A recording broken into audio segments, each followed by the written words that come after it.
తాకట్టులో ఉన్న బంగారాన్ని విడిపించి ఆ రోజున్న మార్కెట్ ధర కట్టి మిగిలిన డబ్బును మీకు అందిస్తుంది కొమ్మూరి గోల్డ్. హాయ్ హలో నమస్తే, వెల్కమ్ టు అవర్ ఛానల్. నేను అనిత. ఈ రోజు మనతో పాటు ఉన్నారు ప్రముఖ miss Universe Trans Asia title winner Harshini గారు. హలో మ్యామ్, నమస్తే అండి. నమస్తే అండి. ఎలా ఉన్నారు మ్యామ్? I'm good. మీరు ఎలా ఉన్నారు? First of all congrats. Thank you. Okay, thanks for coming ma'am. Always. Okay ma'am, మీరు ఇప్పుడు miss universe title winner, first position లో మీరు ఉన్నారు. సో ఇలాంటివి ఇంకా రెండు వచ్చినాయని కూడా మాకు తెలుసు. అది ఎలా సాధ్యమైంది, ఏంటి? సో దాని గురించి కొంచెం చెప్పండి. It was my dream. చిన్నప్పటి నుండి నాకు మోడలింగ్ అంటే ఫ్యాషన్ అన్న చాలా ఇష్టం. మోడర్న్గా ఉండేదాన్ని, స్టైలిష్గా ఉండేదాన్ని. ఆ ఉద్దేశంతోనే మోడలింగ్ రంగంలోకి అడుగు పెట్టాలని స్టార్టింగ్లో చాలా స్ట్రగుల్స్ పడ్డాను. బిఫోర్ దిస్ నేను మిస్ ట్రాన్స్ క్వీన్ ఇండియా 2018లో నేను ఆంధ్రప్రదేశ్ని రిప్రజెంట్ చేశాను. అప్పుడు టాప్ 6లో ఉన్నాను. ప్లస్ మిస్ బ్యూటిఫుల్ స్మైల్ 2018 అనే జ్యూరీ అవార్డు వచ్చింది. అక్కడ నుండి నా మోడలింగ్ కెరీర్ అనేది స్టార్ట్ అయింది. So multiple ramp walks, show స్టాపర్గా వాక్ చేశాను. దాని తర్వాత సపోర్టింగ్ కోసం వాక్ చేస్తాను, లైక్ హ్యాండ్లూమ్స్ కోసం, ఆర్గాన్ డొనేషన్స్ కోసం, సపోర్టింగ్ కోసం ర్యాంప్ వాక్స్ చేస్తాను. చాలా కాంపిటీషన్స్లో ఫ్యాషన్ డిజైనింగ్కి వాక్ చేస్తాను. ఇలా వాక్ చేస్తూ ఉన్నప్పుడు ఇండియాని యూనివర్స్లో రిప్రజెంట్ చేయాలి, జాతీయ పతాకాన్ని వరల్డ్లో యూనివర్స్లో రిప్రజెంట్ చేయాలనేది నా కోరిక, ఎప్పటి నుండో డ్రీమ్. యాక్చువల్గా 2022లోనే నేను వెళ్ళాల్సింది. అప్పుడు నాకు కొంచెం ఫైనాన్షియల్ ఇష్యూస్ వల్ల నేను వెళ్ళలేకపోయాను. ఈ ఆఫర్ నాకు 2024లో వచ్చింది. మిస్ యూనివర్స్ ట్రాన్స్ కాంపిటీషన్ జరుగుతుంది, ఇండియాని రిప్రజెంట్ చేయాలి అని చెప్పన్నప్పుడు నేను ఆడిషన్స్కి వెళ్ళాను. ఆడిషన్స్లో సెలెక్ట్ అయ్యాను. ఫైనల్లీ వెళ్ళాను. ఐ వాజ్ బ్లెస్డ్ అనమాట. టోటల్ 3 టైటిల్స్ విన్ అయ్యాను. Miss Universe Trans Asia 2024 title win అయ్యాను. దాని తర్వాత టోటల్ మిస్ యూనివర్స్ ట్రాన్స్ పేజెంట్లో టాప్ 5th రన్నర్అప్గా నిలిచాను. వీటితో పాటుగా ఎలైట్ క్వీన్ యూనివర్స్ అనేది ఒక జ్యూరీ అవార్డు కూడా వచ్చిందనమాట. టోటల్ 3 ఇంటర్నేషనల్ నాకు అవార్డ్స్తో, టైటిల్స్తో నేను ఇండియాకి తిరిగి రావటం, it was a proud moment నాకు. ఎందుకంటే అండి, ఏ దేశంలో అయితే మనకి అవమానాలు, అవహేళనలు, చిన్న చూపు, చేత్కారాలు జరిగాయో అదే భారతదేశాన్ని మనం యూనివర్స్లో రిప్రజెంట్ చేయటం. నేను ర్యాంప్ వాక్ చేస్తున్నప్పుడు మన భారతదేశ జెండా వెనక రెపరెపలా ఆడుతున్నప్పుడు it was a goose bumps moment నాకు. అది జీవితంలో మర్చిపోలేని మూమెంట్స్ అంటారు కదా, అది నా లైఫ్లో ఒక బిగ్ అచీవ్మెంట్ అనుకోవాలి. డ్రీమ్ కమ్స్ ట్రూ అంటారు కదా, అయితే నా డ్రీమ్ అనేది ట్రూ అయిందనమాట. ఎప్పుడైతే చూడండి యూనివర్స్లో టైటిల్ విన్ అయ్యి వచ్చారో నా పేరు పక్కన ఒక tagline, Miss Universe Trans Asia title winner Harshini. It was a great కదా.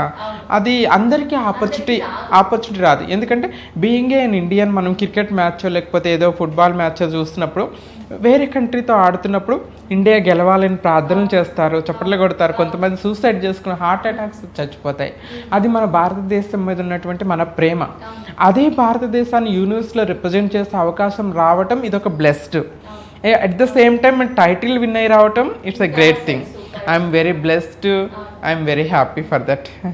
ఇప్పుడు మనకి మామూలుగా డాన్స్ అంటేనే ఏదో రైల్వే స్టేషన్లో లేకపోతే బస్ స్టాప్లో సిగ్నల్స్ దగ్గర చప్పట్లు కొడుతూ ఉంటారని ప్రతి ఒక్కరికి అలా తెలుసు. బట్ అలాంటి వాళ్ళే దేశమే తన వైపు చూస్తూ చప్పట్లు కొట్టించుకునే స్టేజ్ లో ఉంటారని నిజంగా సీరియస్లీ మిమ్మల్ని చూసాకనే అర్థమైంది.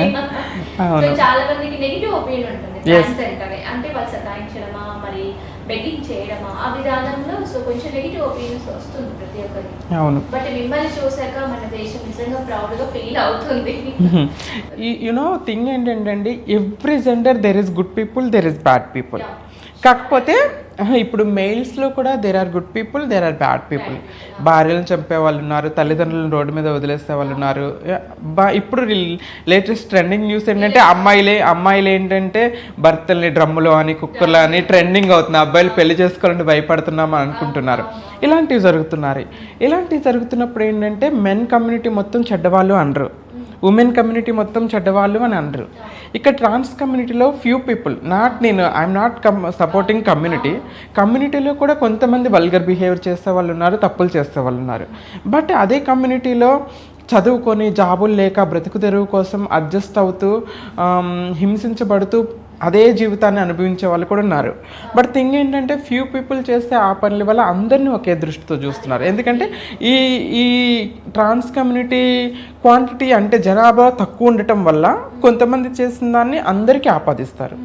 ఇది తప్పని నా అభిప్రాయం. ఎందుకంటే every person has their individuality. ప్రతి వ్యక్తికి కూడా వాళ్ళ సొంత జీవితం ఉంటుంది. ఇప్పుడు మాలో కూడా రెస్పెక్టబుల్గా జాబులు చేస్తూ బ్రతికే వాళ్ళు ఉన్నారు. మన తెలంగాణలోనే 2 MBBS డాక్టర్లు ఉన్నారు. ఇప్పుడు ఒక అమ్మాయి MS చేస్తుంది, లాయర్స్ ఉన్నారు, పోలీసులు ఉన్నారు. అన్ని రంగాల్లో పనిచేస్తూ మమ్మల్ని మేము ప్రూవ్ చేసుకుంటూ ఉన్నాం. బట్ ఇవి ఎవరు గుర్తించరు. ఎవరైతే వల్గర్ బిహేవియర్ చేస్తారో దాన్ని మాత్రం హైలైట్ అవుతుంది. సొసైటీ బ్యాడే ఫస్ట్ స్ప్రెడ్ అవుతుంది. ఇగో ఒక రెస్పెక్టబుల్గా చదువుకుంటూ జాబులు చేసుకునే వాళ్ళకి కూడా ఇదే పరిస్థితి. మేము ఇలా గౌరవంగా బతుకునే మేము ట్రాన్స్ అని చెప్పుకోవాలంటే భయపడే సిచ్యువేషన్స్ కూడా ఫేస్ చేస్తాం లైఫ్లో. ఇది మార్పు రావాలని కోరుకుంటున్నా. ఎందుకంటే భారత రాజ్యాంగం ప్రతి ఒక్కరికి సమాన హక్కు ఇచ్చింది. బట్ ట్రాన్స్ పర్సన్స్గా మాత్రం ఎక్కడ ఈక్వాలిటీ దొరకదు. ఎవ్రీవేర్ ఫైట్ చేసి తీసుకోవాల్సిందే. ఈవెన్ రెస్పెక్ట్ కోసం కూడా ఫైట్ చేయాల్సిన పరిస్థితులు ఉన్నాయి. Yeah yes. అశ్విని గారు అంటే బిఫోర్ ఎలా ఉండేది, ఏంటి అసలు రాజు నుంచి ట్రాన్స్ఫర్మేషన్ ఎలా అయ్యారు, ఒకసారి ఫ్యామిలీ బ్యాక్గ్రౌండ్ ఏంటి? Yeah definitely. నేను పుట్టింది పెరిగింది కూడా ఒక చిన్న పల్లెటూరు అండి. యునో ప్రతి ఒక్కరికి ఒక అపోహ ఉంటుంది సొసైటీలో. ట్రాన్స్ అనగానే అబ్బాయి నుండి అమ్మాయిగా మారిపోతారేమో, లేకపోతే వీళ్ళే అని ఒక చాలా చాలా చాలా క్వశ్చన్స్ ఉంటాయి. కానీ ట్రాన్స్ అంటే నా ఉద్దేశం ప్రకారం చిన్నప్పటి నుండే అబ్బాయి బాడీలో ఉండి అమ్మాయి మనసుతో పుట్టిన వాళ్ళే ట్రాన్స్ నా ఉద్దేశం ప్రకారం. యూనో చైల్డ్హుడ్లో 6-7 years ఏజ్ అప్పుడు మనకి ఏం తెలుస్తుందండి?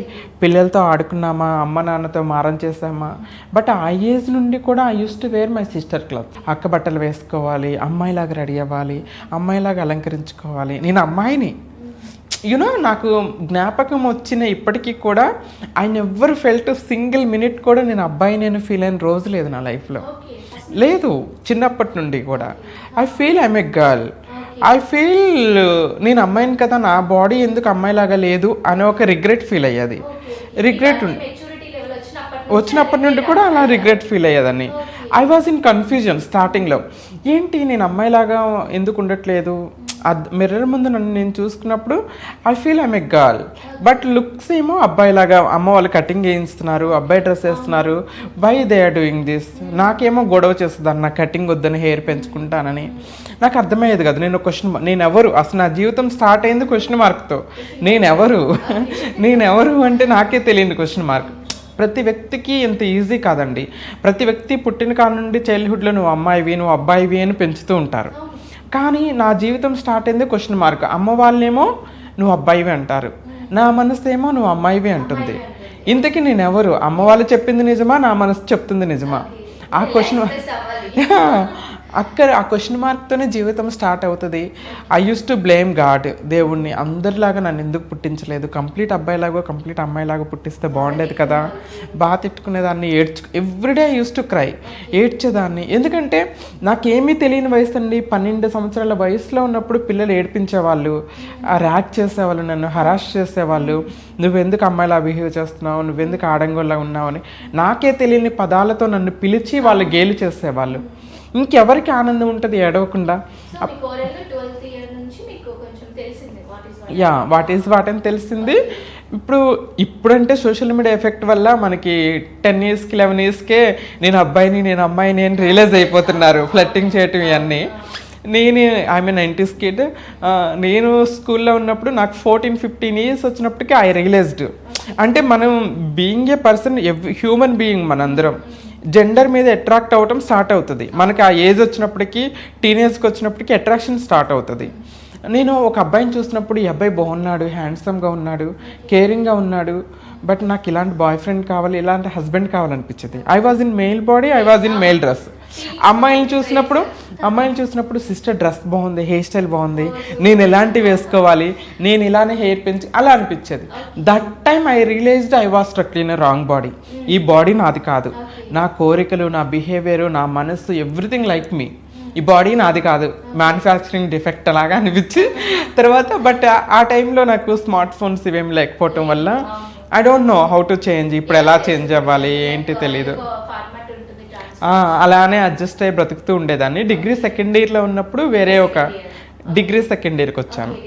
డిగ్రీ సెకండ్ ఇయర్ వరకు అదే హరాస్మెంట్స్, అదే వైలెన్స్ ఫేస్ చేస్తూనే నేను చదువుకునేదాన్ని మా మదర్ సపోర్ట్తో. డిగ్రీ సెకండ్ ఇయర్ ఉన్నప్పుడు ఒక ట్రాన్స్ కనపడ్డారు ఆవిడ నన్ను చూసి ఈజీగా గుర్తుపట్టారు. అంటే నా మాట, నా నడక, నా బిహేవియర్, లైక్ ఎవ్రీథింగ్. ఇప్పుడు అబ్బాయి డ్రెస్లో ఉన్నాను కానీ ఇప్పుడు చూడండి, అబ్బాయిలు బాడీ లాంగ్వేజ్ ఒకలా ఉంటుంది, మనది ఒకలా ఉంటుంది, డిఫరెన్స్ ఉంటుంది. మన సిట్టింగ్ కానీ, మాట్లాడే విధానం కానీ, ఫేస్ ఎక్స్ప్రెషన్స్ కానీ, మూమెంట్స్ కానీ, ఎవ్రీథింగ్ లైక్ డిఫరెంట్, ఈజీగా గుర్తుపట్టేస్తారు. అలా ఆమె నన్ను గుర్తుపట్టేసి నీ పేరేంటి ఇది ఇదని మాట్లాడి ఇట్లా అంటే, అప్పుడు ఆమె త్రూ ఇంకొంతమంది పరిచయం అయ్యారు నాకు, నా అలాగా మారాలనుకునే వాళ్ళు. ఆమె కొన్ని సజెషన్స్ చేస్తుంది, ముంబై వెళ్తే సర్జరీ చేయించుకోవచ్చు, అమ్మాయిలాగా మారిపోవచ్చు అని. అప్పటి నుండి కొంచెం దాని గురించి అవేర్నెస్ రావటం, నాలెడ్జ్ రావటం, ఇంకా మీటింగ్ న్యూ పీపుల్, అలా నాకు తెలిసి కమ్యూనిటీ గురించి అలా ఫామ్ అయిపోయింది. ఫ్యామిలీ ఎలా రిసీవ్ చేసుకున్నారంటే, లైక్ మీ ట్రాన్స్ అని తెలిసిన తర్వాత అమ్మా నాన్న అంటే ఇప్పుడు ఒక మదర్ ఎలా ఉంటుందంటే, కడుపులో ఉన్నది ప్రెగ్నెన్సీతో ఉంది అంటే పాప లేదా బాబు అంటారు కానీ ఒక ట్రాన్స్ పుట్టబోతున్నారు ఎవరికి తెలియదు కదా. సో అలా ఎక్స్పెక్ట్ కూడా చేయరు. సో తనకి వచ్చిన కిడ్ ఒక ట్రాన్స్ అని తెలిసినాక మమ్మీ వాళ్ళు ఎలా రిసీవ్ చేసుకున్నారు, ఏంటి ఆ మూమెంట్ ఎలా ఉండేది? I'm not blaming my father. మా నాన్నని నేను బ్లేమ్ చేయను, కానీ సొసైటీ మా నాన్నని అలా ప్రభావితం చేస్తుంది.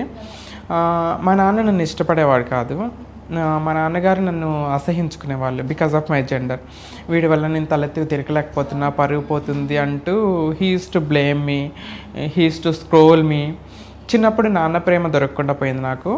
మా మదర్ నాకు ఫుల్ సపోర్ట్ చేసేవాళ్ళు. లైక్ అంటే చిన్నప్పటి నుండి అమ్మకి కొంచెం డౌట్ ఉండేది. నాకు ఎప్పుడైతే 14-15 ఇయర్స్ వచ్చాయో ఆ టైంకి నేను కంప్లీట్గా అమ్మ రియలైజ్ అయిపోయింది ఐఎమ్ నాట్ ఏ బాయ్ అని. కానీ మా మదర్ ఫుల్ సపోర్ట్ చేస్తుంది. నన్ను ఎవరన్నా ఏమన్నా ఎగతాళి చేసినా, వాళ్ళని గొడవాడటం, వాళ్ళని తిట్టడం, మా ఫ్యామిలీ కానీ మా రిలేటివ్స్ కానీ ఎవరన్నా నన్ను చిన్న చూపుగా మాట్లాడినా వాళ్ళతో మా మమ్మీ ఫైట్ చేయటం. మా అమ్మ లేకపోతే ఈరోజు నేను లేను ఇక్కడ. మా మదర్ సపోర్ట్ ఉండే నాకు. అందరితో ఫైట్ చేసింది. చదువుకున్నాను అంటే దానికి కారణం కూడా అమ్మ. ఎందుకంటే most of the transgender persons ఏంటంటే అన్ఎడ్యుకేటెడ్స్ అయి ఉంటారు. బికాజ్ ఎందుకంటే స్కూల్స్లో, కాలేజెస్లో హరాస్మెంట్స్ ఫేస్ చేయలేక స్కూల్ డ్రాప్ అవుట్స్ అవుతారు. నేను మెనీ టైమ్స్ అనుకున్నా 8th క్లాస్లో, 9th 10th క్లాస్లో, ఇంటర్లో, డిగ్రీలో, అమ్మ నేను చదువుకోను, స్కూల్కి వెళ్ళను నేను అని చాలా మారం చేసిన రోజులు ఉన్నాయి. My mother very strong person. She is the literate but she know the value of education. ఆమె నువ్వు చదువుకోవాలి, చదువుకోకపోతే నీ జీవితం ఏమైపోద్ది. ఒక్కోసారి మంచిగా నచ్చజెప్పి స్కూల్కి పంపించేది, ఒకరోజు కొట్టి పంపించేది వెళ్ళనంటే. అలా మా మదర్ బాగా ఎడ్యుకేషన్కి సపోర్ట్ చేశారు. ఒక డాలిలాగా ఉండి నాకు ఒక మంచి భవిష్యత్తు ఇవ్వడానికి స్టార్ట్ చేశారు. నేను డిగ్రీ అయిపోయిన తర్వాత ట్రాన్స్ కమ్యూనిటీలోకి వెళ్ళి మారాలి అని అనుకున్నప్పుడు నాకు అప్పుడు జాబ్ ఆపర్చునిటీస్, ఈ అవేర్నెస్ ఇవన్నీ లేకపోవటం వల్ల కమ్యూనిటీ వాళ్ళు ఏం చేశారంటే బెగ్గింగ్కో, సెక్స్ వర్క్కో వెళ్తే కానీ డబ్బులు సంపాదించుకోవాలి, అప్పుడే సర్జరీ అవుతుందని చెప్పారు. దట్ టైం నేను అలా నా లైఫ్ ఉండకూడదు, నేను ఒక రెస్పెక్టబుల్ లైఫ్ లీడ్ చేయాలని I came back to my home. మా అమ్మకి చెప్పాను ఇట్లా, అమ్మ ఇలా అంటే మా అమ్మ నాకు సజెస్ట్ చేస్తుంది, నువ్వు ఎప్పుడు అలా ఉండకూడదు, నువ్వు చాలామందికి ఆదర్శంగా ఉండాలి. మా అమ్మ నన్ను చూసి ఎవరన్నా నేనేంటో తెలియకముందే నన్ను చూసి ఎవరన్నా ప్రౌడ్గా ఫీల్ అయ్యారు, గర్వపడ్డారు అంటే that is none other than మా అమ్మ ఓన్లీ. ఇప్పుడైతే అందరూ ప్రౌడ్గా ఫీల్ అవుతారు. మా తమ్ముడు, మా అక్క, మా పిన్నులు, బాబాయిలు, చుట్టాలు అందరూ ఇప్పుడు ఫీల్ అవుతారు, వచ్చి గుర్తిస్తారు. అవును, నేను అదే అమ్మ ప్రేమ, ఆ గొప్పతనం అండి. 10th క్లాస్ పాస్ అయితే ఊరు మొత్తం తిరిగేసేసి నా బిడ్డ పాస్ అయింది స్వీట్లు పంచింది మా అమ్మ. అంత ప్రౌడ్గా ఫీల్ అవుతుంది. బాగా చదువుతుంది నా బిడ్డ, పొద్దున్నే 5 క్లాస్ చదువుతుంది, ఒకరితో సంబంధం లేదు, ఇంట్లోనే కూర్చుంటుంది. అంటే తమ్ముడు ఏంటంటే అబ్బాయిలు వచ్చేస్తాడు స్కూల్ నుండి, బయటకు వెళ్ళి ఫ్రెండ్స్తో తిరిగేసి అట్లా ఇట్లా వస్తాడు. నేను వచ్చి ఇంట్లోనే ఉండి అమ్మకు సపోర్టివ్గా ఉండటం, అమ్మతో టైం స్పెండ్ చేయటం అట్లా ఉండేదన్నమాట. మా అమ్మ అలా నన్ను చూసి బాగా మురిసిపోయేది, నన్ను బాగా ఇష్టపడేది అనమాట, ఇంకా ఎక్కువగా ప్రేమించేదనమాట అమ్మ. అలాంటిది అమ్మే ప్రపంచం, అమ్మే నన్ను గర్వపడటం, ఇవన్నీ అమ్మ త్రూనే జరిగింది. లైఫ్లో నేను చిన్నప్పటి నుండి ఒకటి అనుకునేదాన్నండి, అమ్మని పెద్ద అయ్యాక బాగా చూసుకోవాలి, చాలా ప్రేమగా, ఎందుకంటే అమ్మ చాలా హార్డ్ వర్క్ చేసేది, రోజు పొలం పనులకి వెళ్ళేది, అక్కల పెళ్ళిళ్ళు చేస్తుంది, నన్ను తమ్ముని చదివించింది, చాలా కష్టపడేది. అమ్మకి గోల్డ్ కూడా ఉండేది కదా, ఒక చిన్న చైన్ ఉండేది అనమాట. నేను చాలా కలలుగానేదాన్ని, ఇప్పుడు అమ్మ ఎంత కష్టపడుతుంది, నేను చదువు కంప్లీట్ అయిపోయి ఒక సక్సెస్ వచ్చిన తర్వాత అమ్మని చూడాలి, అమ్మని బాగా చూసుకోవాలి, కార్లో తిప్పాలి, మా అమ్మకి మంచి పట్టు చీరలు కొనిపించాలి అని చాలా డ్రీమ్స్ కన్నాను. బట్ ఇప్పటికీ నేను రిగ్రెట్ ఫీల్ అయ్యేది, ఎవ్రీడే బాధపడేది ఏంటని ఉందంటే, నా సక్సెస్లో అమ్మ లేదు. యూనో అమ్మ లేరు, అమ్మ చనిపోయారు. యూనో థింగ్ ఏంటంటే, నా బాధలో, నా ఒంటరితనంలో, నా ఏడుపులో, నా కన్నీళ్ళలో అన్నింటిలో అమ్మ తోడుంది. నా సక్సెస్లో ఇప్పుడు అందరూ నాకు క్లాప్స్ కొడుతున్నారు, నన్ను గౌరవిస్తున్నారు, ఇంటర్నేషనల్ ప్రెజెంట్స్ మీద నాకు సన్మానాలు జరుగుతున్నాయి, నాకు అవార్డులు వస్తున్నాయి, సినిమాల్లో యాక్ట్ చేస్తున్నాను. ఇప్పుడు చూసి మురిసుకోవటానికి అమ్మ లేదు అనే బాధ మాత్రం నన్ను లైఫ్ లాంగ్ వెంటాడుతూనే ఉంటుంది. ఓకే, బాగుంటారండి, హ్యాపీగా ఉన్నారు. అంటే అమ్మ చనిపోయిన తర్వాత 2 సిస్టర్స్, అక్క, తమ్ముడు, మేము ఒక ఫ్యామిలీలా కలిసి ఉంటాం. ప్రౌడ్, చాలా హ్యాపీగా ఫీల్ అవుతారు. ఒకప్పుడు నా వల్ల అవమానాలు పడ్డవాళ్ళు, అంటే నేను స్టార్టింగ్లో వెళ్ళి నేను సర్జరీస్ చేయించుకొని సాఫ్ట్వేర్ జాబ్ అవి చేస్తున్నప్పుడు చుట్టాలు కానీ, ఊర్లో కొంతమంది జనాలు కానీ, మా తమ్ముడిని, అక్క వాళ్ళని, మీ సిస్టర్ హిజ్రాగా మారింది, ఏం చేస్తుంది ఏంటి అని క్వశ్చన్స్ అడిగి హింసించిన వాళ్ళు ఇప్పుడు నా స్టోరీస్ చూసి బీబీసీలో కానీ, అన్ని పేపర్స్లో, అన్ని టీవీ ఛానల్స్లో నా స్టోరీస్ వచ్చాయి. సీరియల్స్లో, మూవీస్లో నన్ను చూసి, మీ అక్కని అక్కడ చూసాం, మీ అక్కని పేపర్లో చూసామని మా తమ్ముడికి పంపిస్తూ ఉంటారు స్క్రీన్ షాట్లు. రీసెంట్గా పేపర్ కటింగ్ చేసి మీ అక్క అని పంపిస్తూ ఉంటారు. ఇప్పుడు వాడు గర్వంగా ఫీల్ అవుతాడు, ప్రౌడ్గా ఫీల్ అవుతాడు. అంటే థింక్ కదా, ఎక్కడైతే అవమానాలు పడ్డామో అక్కడే అంతకు మించిన రెస్పెక్ట్, అంతకు మించినటువంటి రికగ్నైజేషన్ రావడం, ఇట్స్ ఎ గ్రేట్ థింగ్. దీనికి మించి ఏం కావాలండి. ఒకప్పుడు అవమానించారు, ఒకప్పుడు ఇంటికి వెళ్ళటానికి భయపడేదాన్ని, ఎవరు అవమానిస్తారో, ఎవరు చిన్న చూపు చూస్తారో భయపడిన దాన్ని ఇప్పుడు గర్వంగా ప్రౌడ్గా వెళ్తాను. వెళ్ళినప్పుడు ఎవరైనా చుట్టుపక్కల వాళ్ళు ఇల్లు పలకరించినప్పుడు, అమ్మ నిన్ను అక్కడ చూస్తాం, నీ ఇంటర్వ్యూస్ చూస్తాం, నీది అది చూస్తాం, పేపర్ కటింగ్లో నీ ఫోటో చూస్తాం అని ప్రౌడ్గా చెప్తున్నప్పుడు చాలా ఇంకెంతకు మించిన సక్సెస్ ఏముంటుంది.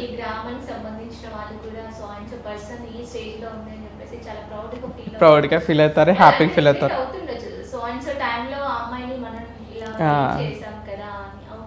అవును.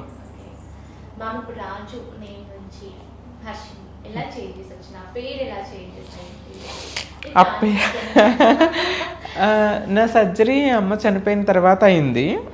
సో అప్పుడు కంప్లీట్ నేను డిప్రెషన్లోనే ఉండేదాన్ని, ఎప్పుడు ఏడుస్తూ, ఒంటరితనంలో, లోన్లీగా, ఒక ట్రాన్స్లో ఉండేదాన్ని నేను.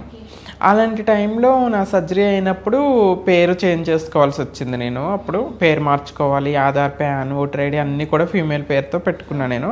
అప్పుడు పేరు పెట్టుకోవాలన్నప్పుడు నేను సెర్చ్ చేశాను, హెచ్ నేమ్తో పెట్టుకుందామని ఒక ఆశ ఉండే నాకు.